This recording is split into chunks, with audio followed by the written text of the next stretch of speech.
Explain the business model of what you guys do real quick. What's the business model? Like, give me like the quick, 30-second pitch of what do you guys actually do? Tell me what that first year looked like. What did you do that first year? And now the first 2 years of running the business, at what point you now discovered or thought about, hey, I actually want to franchise this? For anyone that's out there that owns a business and a successful business, and they're kind of like wondering if they should franchise it, what advice would you give them? How do they know when they're ready? Is there a perfect time, or how do you know that they're ready to franchise?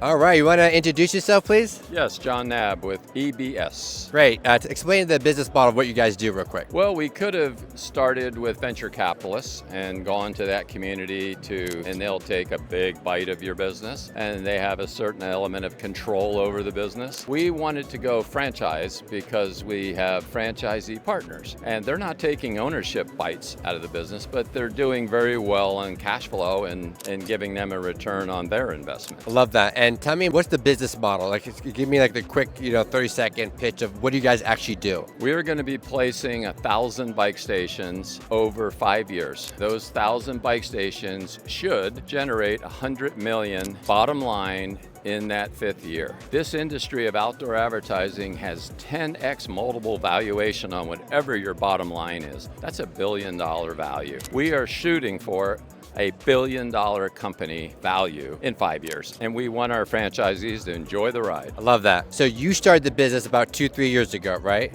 Exactly. Tell me what that first year looked like. What did you do that first year? The first year, there's software we had to develop. There's a mobile app we had to develop. It's a SaaS. We had to do AI software. We had to develop the bike station itself, the robotics, the moving parts, the manufacturing, and all of the groundwork, which is enormous. And it's taken over 2 years to get that ready. We're building in Puerto Rico because there's no tariffs. You've seen the tariff battles going on. So we're ready to launch. Here we are. I love that. And now the first 2 years of running the business, at what point you now discovered or thought about, hey, I actually want to franchise this? We thought that maybe first get investment dollars, and then we thought, why not franchisees? Because we're placing stations all over the country, and we need people that care about that community. They care about that station in that neighborhood. Why wouldn't that be a franchisee? If we try to do that from headquarters, we're going to have to hire people in every little community that has this thing. So the franchisee is our partner, and we do share the rev. The revenue is shared with them. Wow. And when you start to now develop the franchise concept, help me understand your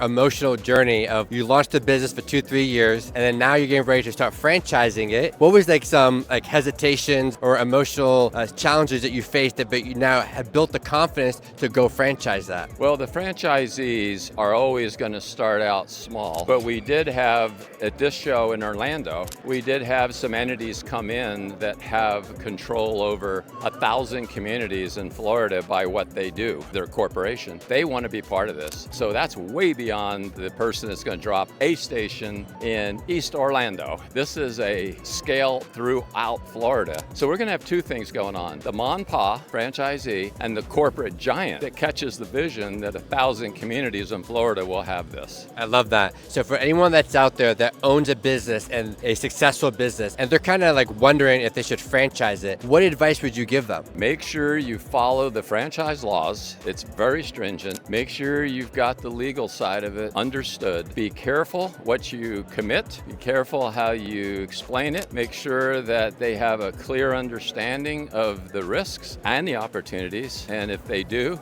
go. I love that. And if they're thinking, how do they know when they're ready? Is there a perfect time, or how do you know that they're ready to franchise? I don't. They're going to have to decide if this is, it can be a retired person. It can be a person that has a full-time job. It can be a person that's very distracted with multiple businesses. This doesn't take a lot of your time and attention. So this is ideal for a lot of folks. I love that. Congratulations. Thank you. Perfect. Do you want to franchise your business and take it to a whole new level? Click the link below to schedule a free consultation today.